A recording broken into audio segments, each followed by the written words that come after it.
पूरा पश्चिम बंगाल ही भगवामय हो चुका है। पूरा पश्चिम बंगाल जहाँ भगवामय हो चुका है, वहाँ मेरा शरीर कहाँ से बचेगा। मैं भी बंगाल का हिस्सा हूँ। लोगों में उत्साह है। 208 सीट जिताकर बंगाल की जनता ने स्पष्ट कर दिया है कि बंगाल अब केसरिया हो चुका है।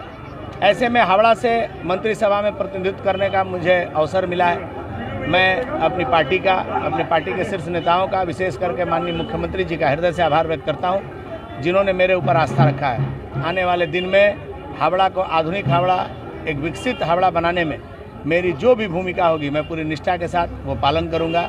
आप जानते हैं, हावड़ा एक उपेक्षित शहर रहा है। पिछले 50 वर्षों में हावड़ा में कोई ऐसा काम नहीं हुआ जिस काम को दिखाकर तृणमूल कांग्रेस वोट मांगने आए। हावड़ा का सदर अस्पताल दयनीय स्थिति में है, हावड़ा का जेल खराब स्थिति में है, हावड़ा का पुलिस मोड़ खराब स्थिति में है, स्कूल कॉलेजों की हालत दयनीय है, जल निकासी की व्यवस्था ध्वस्त है, पीने का पानी साफ लोगों को नहीं मिलता है, सड़कों की हालत खस्ती है। हावड़ा नगर निगम में निर्वाचित बोर्ड पिछले 8 वर्षों से नहीं है। इतनी समस्या है और इन सारी समस्याओं का समाधान करना है 5 वर्ष के अंदर। तो ये हमारे लिए एक चैलेंज है और पूरी सरकार हमको मदद कर रही है इस पूरे काम में। माननीय मुख्यमंत्री जी ने आज कहा है कि हम चाहते हैं कि हावड़ा चकाचक हो और हावड़ा तेज़ी के साथ विकास करे। तो निश्चित तौर पर आने वाले समय में आपको इन सारे विषयों पर काम दिखेगा। आपके राजनीतिक जीवन के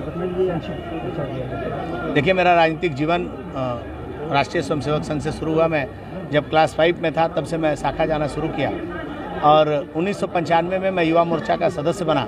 98 में मैं पहली बार अपने वार्ड का 13 नंबर वार्ड उत्तर हावड़ा का मैं युवा मोर्चा का सेक्रेटरी बना और वहाँ से लेकर और प्रदेश उपाध्यक्ष युवा मोर्चा 2019 तक लगातार मैं युवा मोर्चा किया। उसके बाद बीजेपी में आकर बैरकपुर का प्रभारी बना, डायमंड हार्बर का प्रभारी बना।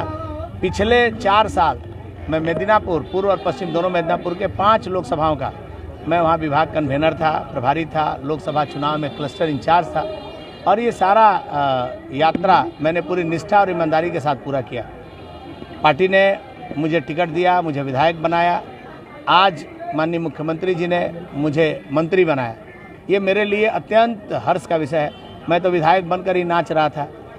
मेरी पार्टी की सरकार बन जाए और मैं विधायक बन जाऊँ, इससे बेसी मुझे कुछ नहीं चाहिए था। आज मुझे बोनस मिला है। देखा जा रहा है कि पूर्व जो मंत्री थे अरूप राय, वो जो है अब एलिगेशन लगा रहे हैं कि पार्टी जो है तृणमूल पार्टी, मैंने किसी को भी कोई पूछ नहीं रहा। क्या बोला? वो दबाव की राजनीति करते थे, अब सच बोलने का अवसर मिला है, सच बोल रहे हैं। मैंने पहले ही कहा था, ये पार्टी अराजक पार्टी है।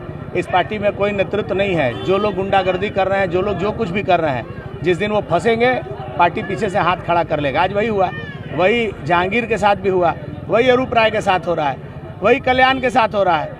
जब जनता का रोष का आप सामना करेंगे तो पार्टी आपके पास नहीं है, क्योंकि जो आप किए हैं वो आपको भोगना है। न्यूटन का तीसरा नियम सबके ऊपर लागू होता है। आपने जो क्रिया किया उसका प्रतिक्रिया आपको ही झेलना पड़ेगा। पार्टी आपके पीछे आने वाली नहीं है। इनको समझना चाहिए कि मैंने लोगों के साथ जो धोखा दिया है, लोगों को जो प्रताड़ना किया है, इसका एक न एक दिन जवाब मिलेगा। क्या अरूप राय को आगे बीजेपी में सवाल ही पैदा नहीं होता है। हमारे प्रदेश अध्यक्ष ने, हमारे माननीय मुख्यमंत्री ने कहा है, आने वाले दिनों में हम टीएमसी के किसी नेता को बीजेपी में शामिल नहीं करेंगे। साथ में उन नेताओं को जिनके ऊपर भ्रष्टाचार का आरोप है, जिनके ऊपर हत्या का आरोप है, ऐसे लोगों से भारतीय जनता पार्टी दूरी बनाकर रखेगी।